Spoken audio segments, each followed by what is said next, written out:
Hello students and welcome back to +2 biology chapter number 16 પર્યાવરણીય સમસ્યાઓ. આ ચેપ્ટરની અંદર પર્યાવરણને દૂષિત કરતા ઘટકો, પર્યાવરણમાં સમસ્યા સર્જતા ઘટકોની આપણે ચર્ચા કરી રહ્યા છીએ. અત્યાર સુધી આપણે જોયું હવા પ્રદૂષણ વિશે, આપણે વાત કરી જલ પ્રદૂષણની, પછી આપણે ઘન કચરાના વ્યવસ્થાપનની ચર્ચા કરી, ઘન કચરા દ્વારા થતા પ્રદૂષણની ચર્ચા કરી, પછી આપણે કૃષિ વિષયક જે રસાયણો છે એ કઈ રીતે પર્યાવરણને દૂષિત કરે છે એની આપણે ચર્ચા કરી. ત્યારબાદ આપણે જોયું કિરણોત્સર્ગી જે કચરો છે એ વાતાવરણ માટે કઈ રીતે હઝાર્ડસ છે. આજના પર્ટિક્યુલર વિડીયો સેશનની અંદર આપણે વાત કરીશું ગ્રીન હાઉસ ઇફેક્ટ વિશે, આપણે ચર્ચા કરીશું ગ્લોબલ વોર્મિંગ વિશે, અને આપણે જોઈશું કે ઓઝોન લેયર ડિપ્લીશન શું છે. આ ત્રણેય ઘટનાઓ વાતાવરણ માટે કઈ રીતે નુકસાનદાયી છે. તો ચલો શરૂઆત કરીએ ગ્રીન હાઉસ અસરને સમજવાની. ગ્રીન હાઉસ આ શબ્દ આપણે નીચલા ધોરણમાં પણ સાંભળી ચૂકેલ છીએ. ગ્રીન હાઉસ એટલે કે કાચનું એક ઘર કે જેની અંદર વનસ્પતિના છોડને કે રોપાઓને ઉછેરવામાં આવે છે. કેવી કન્ડિશનમાં? એક ગરમ કન્ડિશનમાં. જ્યારે ઠંડીની ઋતુ હોય અને કોઈ છોડને ગરમ કન્ડિશનમાં ઉછેરવાની જરૂર હોય ત્યારે એ ગ્લાસ હાઉસીસ એટલે કે કાચના ઘરની અંદર કે જે માનવ નિર્મિત છે એની અંદર આપણે એવા રોપાઓને ઉછેરતા હોઈએ છીએ. આમાં શું થાય છે? જ્યારે સૂર્યમાંથી આપાત થતા વિકિરણો આ કાચના ગ્લાસને પાર કરીને અંદર પહોંચે છે એટલે અંદરના માહોલને ગરમ કરી દે છે અને આ વિકિરણો પાછા વાતાવરણમાં વળી શકતા નથી. એ કાચ એના માટે બેરિયર છે, તો એ પાછા પરાવર્તન પામતા નથી અને અંદરને અંદર જ રહીને અંદરના માહોલને ગરમ કરતા હોય અને એ પાકનું સારી રીતે ઉછેર અંદર થતું હોય છે. આને કહેવાય માનવ નિર્મિત ગ્રીન હાઉસ.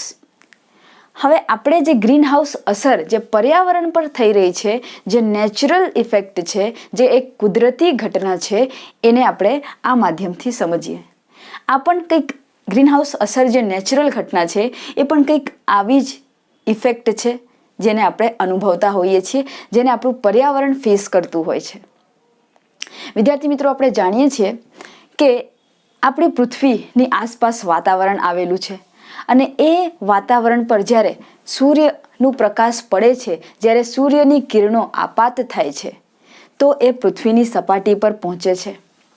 પૃથ્વીની સપાટી પર જ્યારે સૂર્યની કિરણો પડે ત્યારે તે પરાવર્તન પામે છે તરત જ, અને પરાવર્તન પામીને પાછું જવાનું ટ્રાય કરે છે.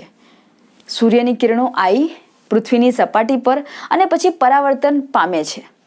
પરાવર્તન પામીને પાછી એ વાતાવરણની અંદર જાય છે, પરંતુ વાતાવરણમાં આવેલા અમુક ગેસીસ જે એને પાછા અવકાશમાં જતા રોકે છે અને ત્યાંથી પાછું પૃથ્વી પર જ પરાવર્તિત કરી દે છે. સનલાઇટ આવી પાછી જાય છે, વાતાવરણમાં અમુક ગેસીસ જે હોય છે એને પરાવર્તિત કરીને પાછી પૃથ્વી પર જ મોકલી દે છે. આવી રીતે કિરણો જવાનો પ્રયત્ન કરે અને પછી એ ગેસીસ એને પાછું સપાટી પર પરાવર્તિત કરી દેતા હોય છે.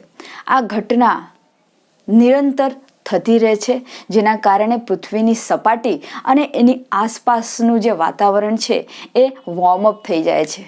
બસ આને જ કહેવાય છે ગ્રીન હાઉસ ઇફેક્ટ.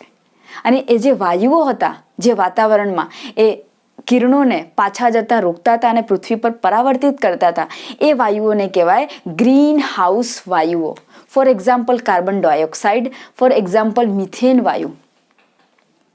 ક્લિયર? તો આ બેઝિક એક સમજ છે ગ્રીન હાઉસ ઇફેક્ટની જે આપણે અત્યારે લીધી. હવે ગ્રીન હાઉસ ઇફેક્ટને આપણે વિગતવાર સમજીએ. આ પૃથ્વી છે, એની આસપાસ આ વાતાવરણ બનાવેલું છે જેની અંદર ગ્રીન હાઉસ વાયુઓ આવેલા હોય. ફોર ઇન્સ્ટન્સ સમજી લો કે ત્યાં કાર્બન ડાયોક્સાઇડની માત્રા ખૂબ વધારે છે. હવે સૂર્યપ્રકાશમાંથી જે વિકિરણો પડે પૃથ્વી પર, એમાંની ઘણી બધી સૌર વિકિરણો આ જે રસ્તો છે પૃથ્વી પર પહોંચવા માટેનો, એ રસ્તામાં વાદળો હોય, વાયુઓ હોય, તો જે વિકિરણો પડે એ વાદળો અને વાયુઓમાં અથડાઈને પાછું પરાવર્તન પામી જાય છે, ઉપરને ઉપરથી જ પાછું જતું રહે છે. અમુક વિકિરણો એ વાદળો અને વાયુઓમાં શોષાઈ જાય છે અને અમુક વિકિરણો જે છે એ સક્સેસફુલી પૃથ્વીની સપાટી સુધી પહોંચી શકે છે. એ વિકિરણો પૃથ્વી પર પડે એમાંની અમુક પરાવર્તન પામીને પાછી અવકાશમાં જતી રહે છે, પરંતુ મેજોરિટી ઓફ વિકિરણ્સ, મેજોરિટી ઓફ સન રેઝ એ પાસ થઈ શકતી નથી અવકાશમાં, કારણ કે અહીંયા ગ્રીન હાઉસ વાયુઓ આવેલા હોય. ફોર એક્ઝામ્પલ કાર્બન ડાયોક્સાઇડ હોય. જેમ એ પરાવર્તન પામવાનો પ્રયત્ન કરે છે એ ગ્રીન હાઉસ વાયુ એને પકડીને પાછું પૃથ્વી પર મૂકી દે છે. જેમ પરાવર્તન પામવાનો પ્રયાસ કરે છે એમ ગ્રીન હાઉસ વાયુ એને પકડીને પાછું પૃથ્વી પર પરાવર્તિત કરી દે છે. પરિણામ સ્વરૂપે પૃથ્વીની સપાટી ગરમ થાય છે, એની આસપાસની આબોહવા જે છે એ ગરમ થાય છે. ક્લિયર? આજે જો આ ગ્રીન હાઉસ ઇફેક્ટ જેવી ઘટના ન થાત તો પૃથ્વીનું તાપમાન, જે સરેરાશ તાપમાન એ હાલ 15 ડિગ્રી સેલ્સિયસ છે, જો ગ્રીન હાઉસ ઇફેક્ટ ન હોત તો એ -18 ડિગ્રી સેલ્સિયસ હોત. તમે વિચાર કરો કે આ સૌર વિકિરણોનું જે પરાવર્તન છે વારંવાર પૃથ્વી પર થતું એ કેટલું ઇમ્પોર્ટન્ટ છે. હવે જે સૌર વિકિરણો પૃથ્વી પર આપાત થાય છે, જેમ મેં તમને અહીંયા સમજાવ્યું, સેમ એ જ વસ્તુ NCERTમાં લખેલ છે કે એમાંનો 1/4 પાર્ટ વાદળો અને વાયુઓ દ્વારા અથડાઈને પરાવર્તન પામી જાય છે. બીજો 1/4 પાર્ટ વાદળો અને વાયુઓ દ્વારા એબ્ઝોર્બ થઈ જાય છે, શોષણ પામી જાય છે, અને જે હાફ પાર્ટ રહી ગયું એ પૃથ્વીની સપાટી પર આપાત થાય છે. થોડો ભાગ પૃથ્વીની સપાટી પર આપાત જે થયું એમાંથી પરાવર્તન પામી જાય છે, અવકાશમાં જતું રહે છે. પરંતુ પૃથ્વીની સપાટી પર જે મેજોરિટી ઓફ સૂર્ય વિકિરણો છે એ અવકાશમાં જઈ શકતા નથી, કારણ કે વાતાવરણમાં આવેલા ગ્રીન હાઉસ વાયુઓ એમને પાછું પૃથ્વી પર જ પરાવર્તિત કરી દે છે. ક્લિયર?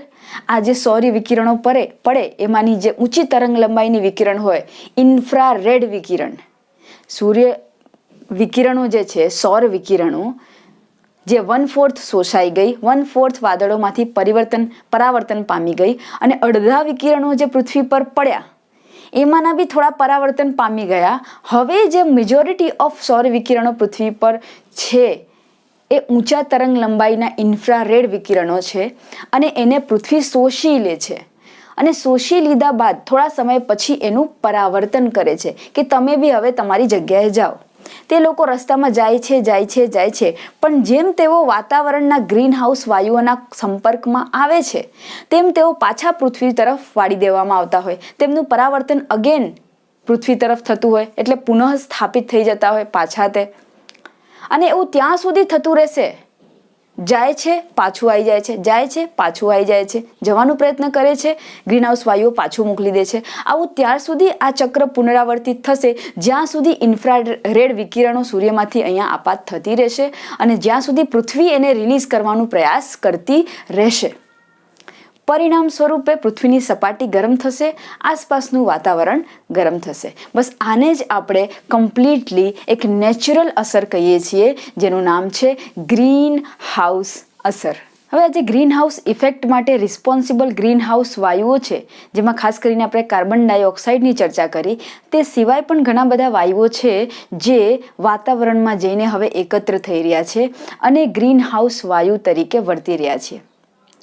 સૂર્ય પ્રકાશમાંથી જે ઇન્ફ્રારેડ વિકિરણો છે પૃથ્વી પરથી પરાવર્તન પામી જવી જોઈએ, જરૂર છે એટલા જ વિકિરણો પૃથ્વી પર પડે અને બાકીના બધા પરાવર્તન પામવા જોઈએ, અવકાશમાં જવા જોઈએ. આ વાયુઓની હાજરીના કારણે વાતાવરણમાં આ વાયુઓની પ્રેઝન્સના કારણે એ ઇન્ફ્રારેડ કિરણો પૃથ્વી પર પાછી ફરીને આવે છે અને પૃથ્વી ગરમ થઈ રહી છે, આસપાસનું વાતાવરણ હજી ગરમ થઈ રહ્યું છે. તો એ ગ્રીન હાઉસ જે વાયુઓ છે એમાં કાર્બન ડાયોક્સાઇડ, મિથેન, ક્લોરોફ્લોરોકાર્બન અને નાઇટ્રસ ઓક્સાઇડનો સમાવેશ થાય છે. આના પર્સન્ટેજ મોસ્ટ ઇમ્પોર્ટન્ટ છે, MCQ માટે આપણે યાદ રાખીશું. સૌથી વધુ પ્રમાણમાં વાતાવરણમાં કાર્બન ડાયોક્સાઇડ છે 60%, ત્યારબાદ methane 20%, chlorofluorocarbon 14% and nitrous oxide 6%. આ કાર્બન ડાયોક્સાઇડની માત્રા વાતાવરણમાં કઈ રીતે જરૂરી છે? કાર્બન ડાયોક્સાઇડ એ ખુદ હાનિકારક નથી, પરંતુ એની વધતી જતી માત્રા હાનિકારક સાબિત થઈ રહી છે. એ કાર્બન ડાયોક્સાઇડનું 60% સુધીનું પહોંચવું એ કઈ રીતે પોસિબલ બન્યું? અશ્મિ બળતણોના દહનથી, વન વિનાશના કારણે વાતાવરણમાં કાર્બન ડાયોક્સાઇડ મુક્ત કરીએ છીએ આપણે. મિથેન કઈ રીતે વાતાવરણમાં હવે ઉપસ્થિત છે as a greenhouse gas, બાયોગેસમાંથી મિથેન પ્રોડ્યુસ થાય. ત્યારબાદ પાણી ભરેલા ડાંગરના જે ખેતરો હોય એમાંથી મિથેન પ્રોડ્યુસ થાય અને એ વાતાવરણમાં જઈને ત્યાં ગ્રીન હાઉસ વાયુ તરીકે વર્તે. ત્યારબાદ ક્લોરોફ્લોરોકાર્બન એ ક્યાંથી વાતાવરણમાં મુક્ત થાય? રેફ્રિજરેટર્સ છે, એર કન્ડિશનર છે વગેરેમાં ક્લોરોફ્લોરોકાર્બનનો ઉપયોગ કરવામાં આવે અને ત્યાંથી તે વાતાવરણમાં મુક્ત થાય. નાઇટ્રસ ઓક્સાઇડ જે પ્રાણીજ ઉત્સર્ગ દ્રવ્યો તથા ફર્ટિલાઇઝર્સ વગેરેમાંથી રિલીઝ થાય. તો આફ્ટર ઓલ આ બધા જ ગ્રીનહાઉસ વાયુ વાતાવરણમાં જઈને ત્યાં એકત્ર થઈ જાય છે. પછી જે સૂર્યપ્રકાશ એ પૃથ્વી પર આપાત થાય અને પરાવર્તન પામવાનો પ્રયાસ કરે તો એ વાતાવરણમાં આવેલા ગ્રીનહાઉસ વાયુના સંપર્કમાં આવે છે અને એ વાયુઓ એમનું પાછું પરાવર્તન પૃથ્વી પર કરી દેતા હોય, જેના કારણે પૃથ્વીની સપાટી ગરમ થઈ રહી છે. હવે જેટલી આ ગ્રીનહાઉસ વાયુઓની માત્રા વધારે એટલી જ ઇન્ફ્રારેડ કિરણો એટલે કે પારરક્ત કિરણો પૃથ્વી પર વધુ આપાત થશે, વધુ પરાવર્તન પામશે, જઈ જ નહીં શકે, બહાર નીકળી જ નહીં શકે અને એ વધુ તરંગ લંબાઈ ધરાવતી, ઊંચી તરંગ લંબાઈ ધરાવતી આ કિરણો પૃથ્વી પર પાછી પરાવર્તન પામવાના કારણે સપાટી વધુ ગરમ થતી જશે. એટલે ગ્રીનહાઉસ વાયુઓનું પ્રમાણ જેટલું વધતું જશે વાતાવરણમાં એટલું જ પૃથ્વીનું તાપમાન પણ વધતું જશે, પૃથ્વી એટલી જ ગરમ થતી જશે. પરિણામ સ્વરૂપે વૈશ્વિક તાપમાન, દુનિયાનું તાપમાન એક ગ્લોબલ સ્તરે વધશે, ટેમ્પરેચર વધશે. બસ આ જ ઇફેક્ટને આપણે વૈશ્વિક ઉષ્ણતા અથવા તો ગ્લોબલ વોર્મિંગ કહીએ છીએ. ગ્રીન હાઉસ ઇફેક્ટના કારણે વિશ્વનું તાપમાન વધી જવું ઓવરઓલ એને કહીએ છીએ આપણે ગ્લોબલ વોર્મિંગ. તો આફ્ટર ઓલ આપણે એવું કહી શકીએ કે ગ્રીન હાઉસ વાયુઓના વધવાના કારણે પૃથ્વીનું ટેમ્પરેચર ધીમે ધીમે વધી રહ્યું છે, જેના કારણે અલ્ટિમેટલી વૈશ્વિક તાપમાન પણ વધી રહ્યું છે. પૃથ્વીનું જે એવરેજ ટેમ્પરેચર છે એ 15 ડિગ્રી સેલ્સિયસ છે. 20મી સદીમાં એ ટેમ્પરેચરમાં 0.6 ડિગ્રી સેલ્સિયસનો વધારો થયો હતો અને એવો અંદાજો છે કે લગભગ 2050 સુધીમાં આ ટેમ્પરેચરની અંદર 5 ડિગ્રી સેલ્સિયસનો વધારો થઈ શકે છે. સો આ જ છે ગ્લોબલ વોર્મિંગ અને એની ઇફેક્ટ જે ઉષ્ણતામાનમાં વૈશ્વિક સ્તરે વધારો કરી રહી છે. હવે આપણે જોશું કે આ જે ગ્રીન હાઉસ ઇફેક્ટ છે એના કારણે જે ગ્લોબલ વોર્મિંગ થઈ રહી છે, જે વૈશ્વિક તાપમાનમાં વધારો થઈ રહ્યો છે, એની કઈ કઈ ઇફેક્ટ પર્યાવરણ પર વર્તાય છે. એમાંની એક છે એલ નીનો અસર, જેમાં સમુદ્રનું ટેમ્પરેચર જે છે એ વધી રહ્યું છે અને પાણી ગરમ થઈ રહ્યું છે. ધ્રુવીય ઘન પ્રદેશના જે શિખરો છે ત્યાં જે બરફ છે એ ઓગળી રહ્યા છે. હિમાલય પરના આચ્છાદિત બરફ પણ પીગળી રહ્યા છે, મેલ્ટ થઈ રહ્યા છે અને જ્યારે બરફના શિખરો અને બરફના જે પણ પર્વતો છે એ મેલ્ટ થઈને પડે અને સમુદ્રમાં પાણીની સપાટી વધી જાય, જેના પરિણામ સ્વરૂપે જે સમુદ્રના નિયર બાય જે એરિયાઝ છે, જેને આપણે કહીશું દરિયા કિનારાના તટ વિસ્તારો, એ ડૂબી જઈ શકવાની શક્યતા વધી રહી છે. So these are the harmful effect of global warming on the environment. હવે આ ઇફેક્ટને આપણે કઈ રીતે કાબૂમાં લાવી શકીએ? આ વધતા જતા ટેમ્પરેચરને કઈ રીતે રોકી શકીએ? આ ગ્રીન હાઉસ વાયુઓમાં આપણે ઘટાડો કરીશું, ગ્રીન હાઉસ વાયુઓને વાતાવરણમાં ઘટાડીશું તો જ આપણે આ તાપમાનને વધવાથી રોકી શકીશું. એ માટે આપણે શું કરી શકીએ? પહેલું, અશ્મિ બળતણના વપરાશમાં ઘટાડો કરો, બને એટલું ઓછું ફોસિલ ફ્યુએલનો ઉપયોગ કરો. સેકન્ડ, કુદરતી ગેસ, બાયોગેસનો ઉપયોગ કરો ઉર્જાના સ્ત્રોત સ્વરૂપે. જંગલો, વન વિનાશ જે છે, વન કટાઈ જે છે એને અટકાવો. વધુમાં વધુ વૃક્ષારોપણ કરો, વધુમાં વધુ વૃક્ષ રોપીશું, વનના વિનાશને આપણે અટકાવીશું અને અલ્ટિમેટલી માનવ વસ્તી જે છે એના પર નિયંત્રણ માટેના સોર્સ વિશે વિચારીશું. કારણ કે માનવ વસ્તી વધે છે તો ઔદ્યોગિકરણ વધે છે તો વનોની કટાઈ કરવી પડે છે. તો વસ્તી વધારો ઘટાડો, એના પર નિયંત્રણ માટેના વિચાર વિમર્શ કરો. વન વધારે રોપો, એનું વૃક્ષારોપણ કરો અને એનો વિનાશ ઘટાડો. અશ્મિ બળતણનો ઉપયોગ ઘટાડો, કુદરતી ગેસનો ઉપયોગ વધારો. આવા બધા પ્રયોગો કરીને આપણે વાતાવરણમાં ગ્રીન હાઉસ વાયુઓનું એક્યુમ્યુલેશન જે છે એને ઘટાડી શકીએ છીએ. અને આ ગ્રીનહાઉસ વાયુઓનું પ્રમાણ ઘટાડવા માટે ઘણી બધી ઇન્ટરનેશનલ ચળવળ પણ થઈ રહી છે અને એવા પ્રયાસ પણ થઈ રહ્યા છે કે જેના પરિણામ સ્વરૂપે આ વાયુઓનું પ્રમાણ વાતાવરણમાં ઘટાડી શકાય.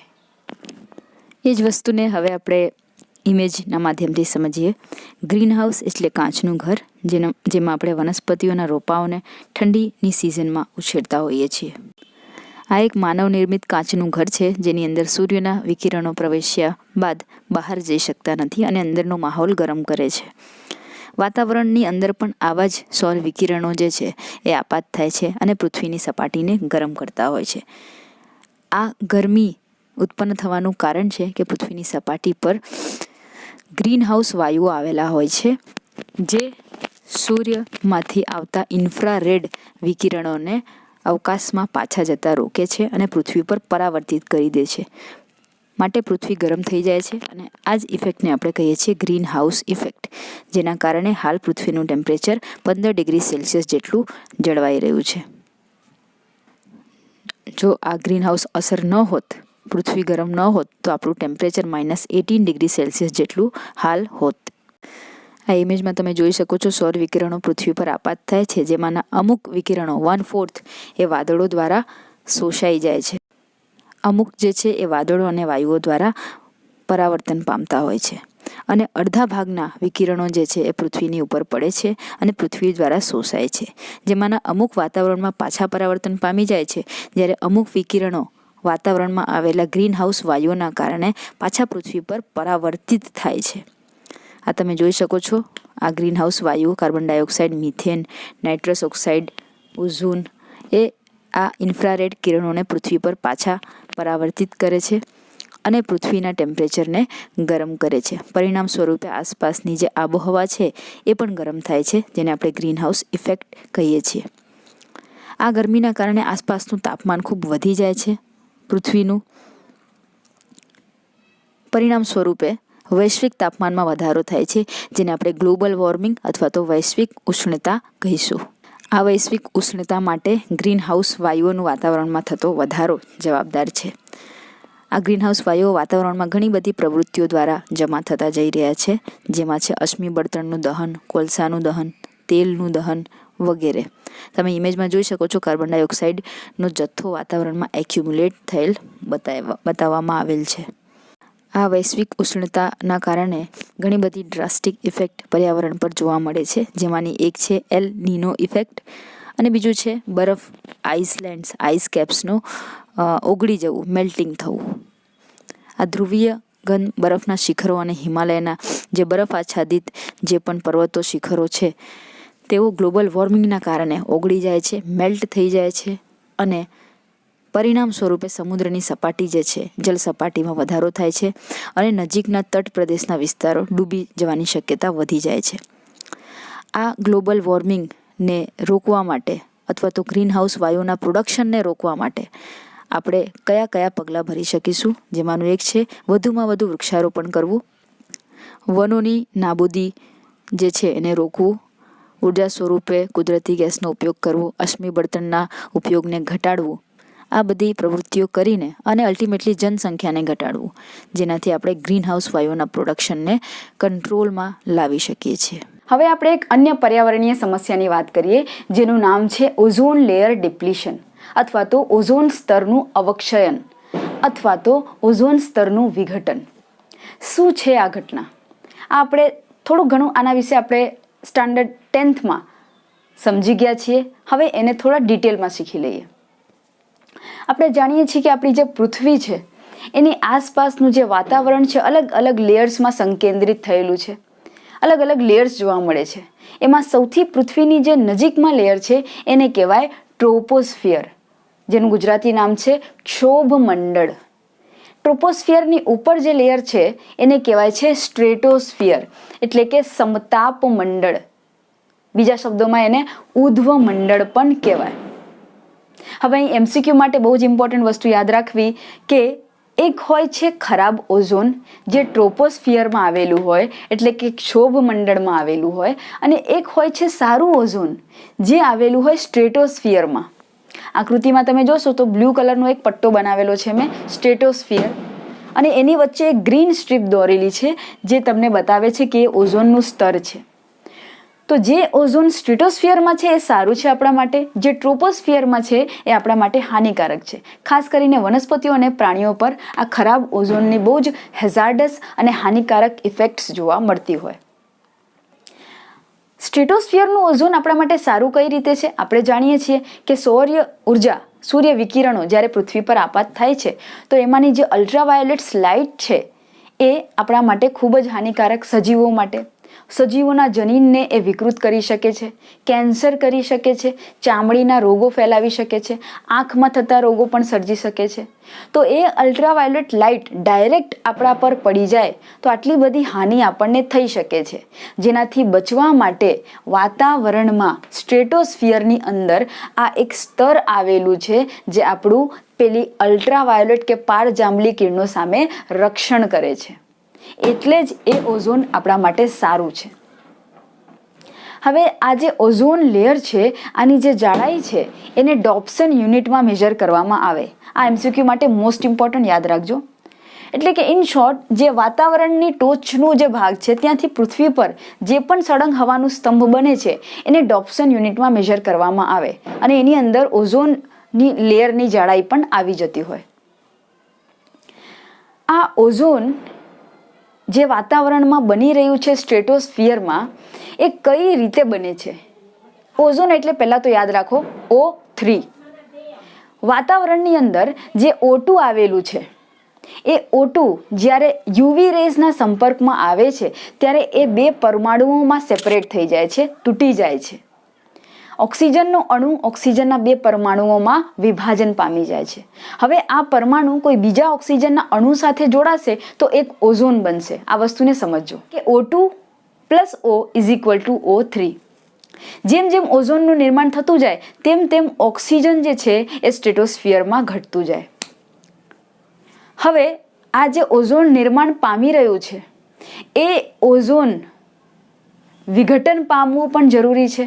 ઓઝોનનું સંશ્લેષણ અને ઓઝોનનું વિઘટન જે થઈ રહ્યું છે એ બંને વચ્ચે એક બેલેન્સ જળવાઈ રહેવું જરૂરી છે.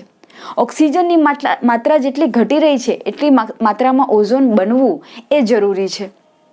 તો જે સમતાપ મંડળ છે એમાં ઓઝોનનું સંશ્લેષણ અને વિઘટન બંને વચ્ચે એક સંતુલન જળવાવું ખૂબ જ જરૂરી છે.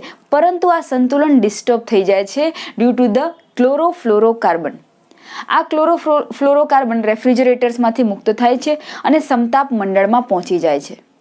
ક્લોરોફ્લોરોકાર્બનમાં રહેલું ક્લોરીન એ ત્યાંથી મુક્ત થાય છે. કઈ રીતે? કારણ કે એની ઉપર યુવી રેઝ પડે છે એટલે ક્લોરોફ્લોરોકાર્બનમાંનું ક્લોરીન પરમાણુ ત્યાંથી રિલીઝ થઈ જાય છે. એ ક્લોરીન પરમાણુ ઓઝોન સાથે રિએક્ટ કરીને અને એમાંના ઓક્સિજનના પરમાણુને દૂર કરી દેતું હોય છે. જે પણ ઓઝોનનો એક અણુ છે ક્લોરીન ઉદ્દીપકની જેમ અહીંયા વર્તે છે, એટલે કે પ્રક્રિયામાં ભાગ લે છે પરંતુ વપરાતો નથી અને એ ઓઝોનમાંથી એક ઓક્સિજનના પરમાણુને છૂટું કરી દે છે. એટલે કે ઓક્સિજનનો એક અણુ અને એક પરમાણુ અહીંયા મુક્ત થઈ જાય છે. એટલે જેવી રીતે ઓઝોન બન્યું હતું O2 + O = O3 એવી જ રીતે એ છૂટું પણ થઈ જશે, એનું વિઘટન પણ થશે. પણ આ બેલેન્સ જળવાવું જરૂરી છે. સંશ્લેષણ અને વિઘટન બંને વચ્ચે સંતુલન સ્થાપિત થવું જરૂરી છે. Excessive number of chlorofluorocarbon in the stratosphere which leads to the depletion of ozone layer. જો વધુ પ્રમાણમાં CFC વાતાવરણમાં મુક્ત થયું, વધુ પ્રમાણમાં CFCના મુક્તિના કારણે ક્લોરીન વધુ સર્જાશે અને ઓઝોનના અણુઓને એટલી માત્રામાં તોડશે એટલે ઓઝોનનું સ્તર એકદમ પાતળું થઈ જશે. આ ઘટનાને કહેવાય છે ઓઝોન અવનતીકરણ અથવા તો ઓઝોન અવક્ષયન અથવા તો ઓઝોન ડિપ્લીશન. અને આ ઘટના સૌપ્રથમ એન્ટાર્કટિક પ્રદેશ પર જોવામાં આવી કે જ્યાં ઓઝોનનું સ્તર જે છે એકદમ પાતળું થઈ ગયું છે અને બહુ જ મોટું છિદ્ર ઓઝોન લેયરમાં સર્જાઈ ગયું છે, જેને આપણે કહીએ છીએ ઓઝોન છિદ્ર. હવે આ જે પારજાંબલી કિરણો છે એ પણ અલગ અલગ તરંગ લંબાઈની હોય. એવું નથી હોતું કે દરેક પારજાંબલી કિરણની એક જ અને હાઈ વેવલેન્થ હોય. એમની પણ અલગ અલગ તરંગ લંબાઈ હોય.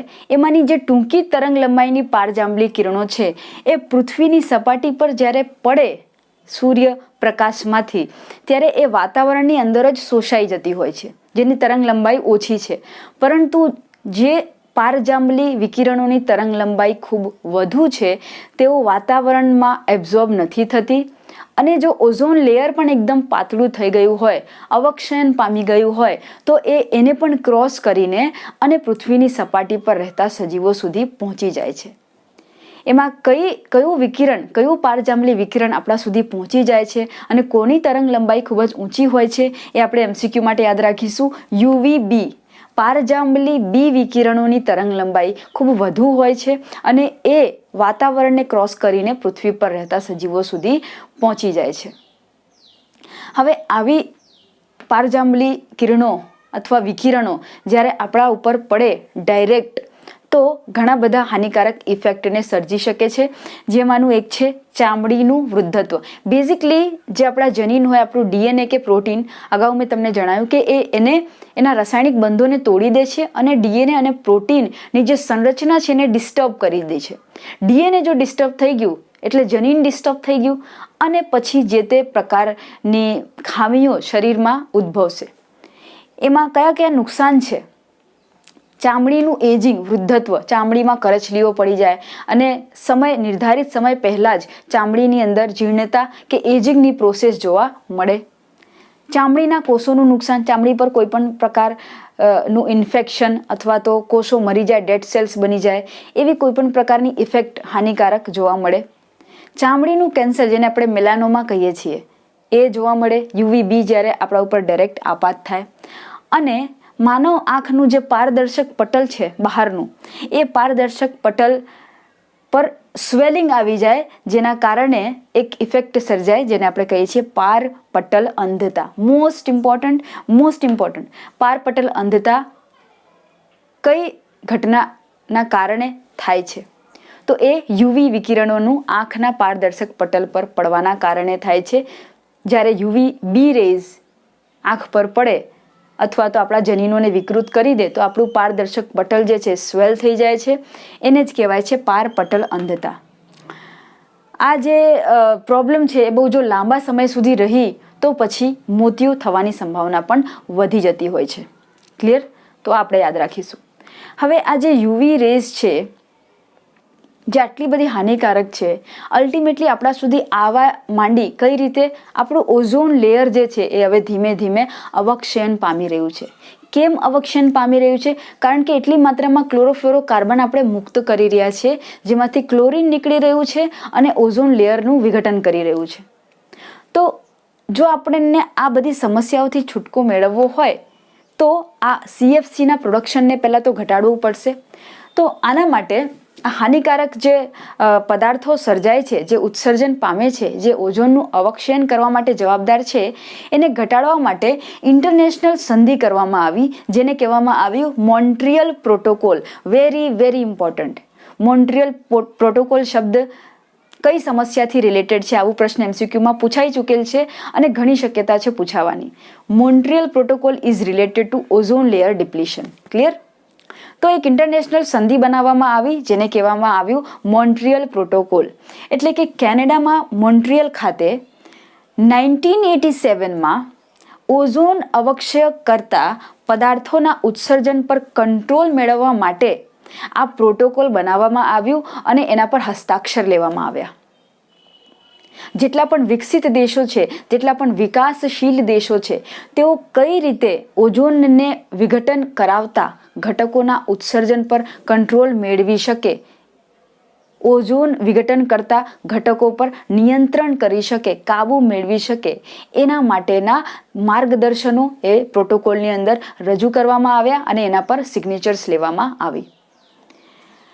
આ જે પ્રોટોકોલ હતું, બસ એનો એકમાત્ર ઉદ્દેશ્ય કે જેટલા પણ હાનિકારક ઘટકો છે, ઇન્ક્લુડિંગ CFC, કે જે ઓઝોન અવક્ષયન માટે જવાબદાર છે, એનું પ્રમાણ ઘટાડો. ઓઝોન લેયર જેટલી ઘટી ગઈ છે, જેટલું ઓઝોનમાં છિદ્ર પડી ગયું છે, હવે ન પડે, હવે આપણે એને બચાવી લઈએ.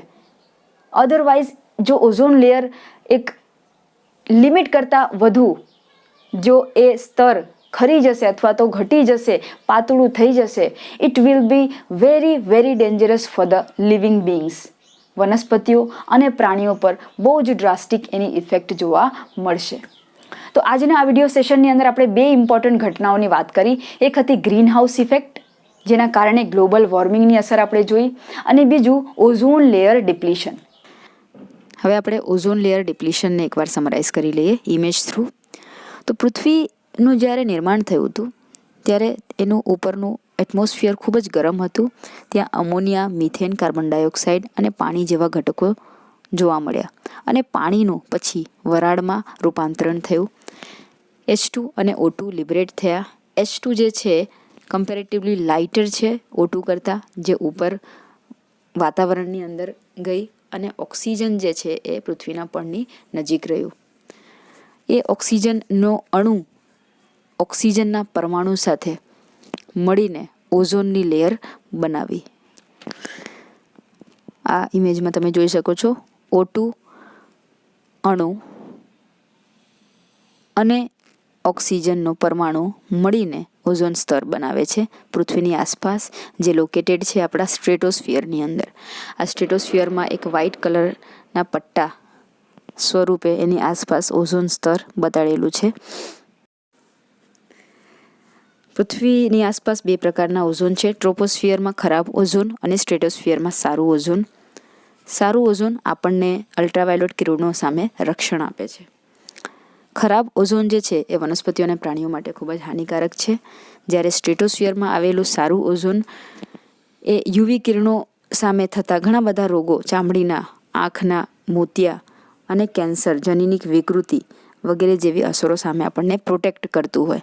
માટે જ એ ઓઝોન આપણા માટે ખૂબ જ સારું છે, જે લોકેટેડ છે સ્ટ્રેટોસ્ફિયર એટલે કે સમતાપ મંડળની અંદર.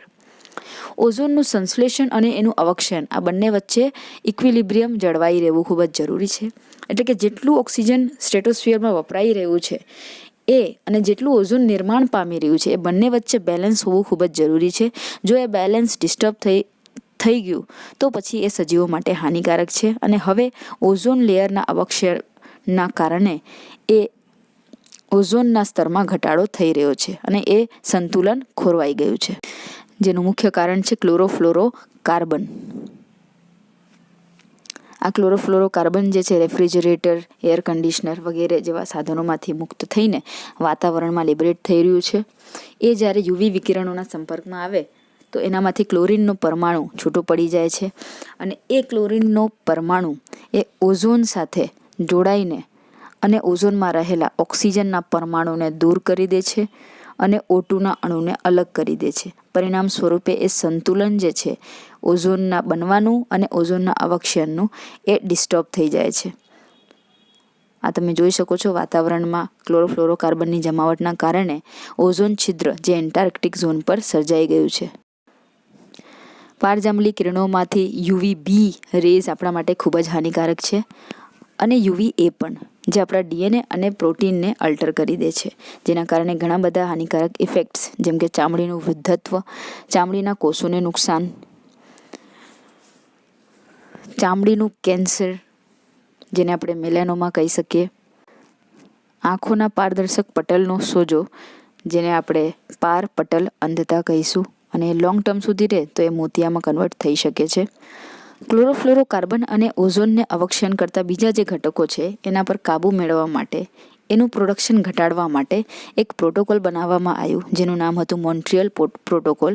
1987માં એ બનાવવામાં આવ્યું અને એ અસરકારક થયું 1989ની અંદર, જે કેનેડાના મોન્ટ્રીયલ ખાતે રેડી કરવામાં આવ્યું, જેની અંદર વિકસિત અને વિકાસશીલ દેશો દ્વારા ઉત્સર્જિત કરવામાં આવતા આ જે CFC છે અથવા તો ઓઝોન ડિપ્લીશન માટેના જે સબસ્ટન્સીસ છે એના નિયંત્રણ ને માર્ગદર્શિકા રજૂ કરવામાં આવી.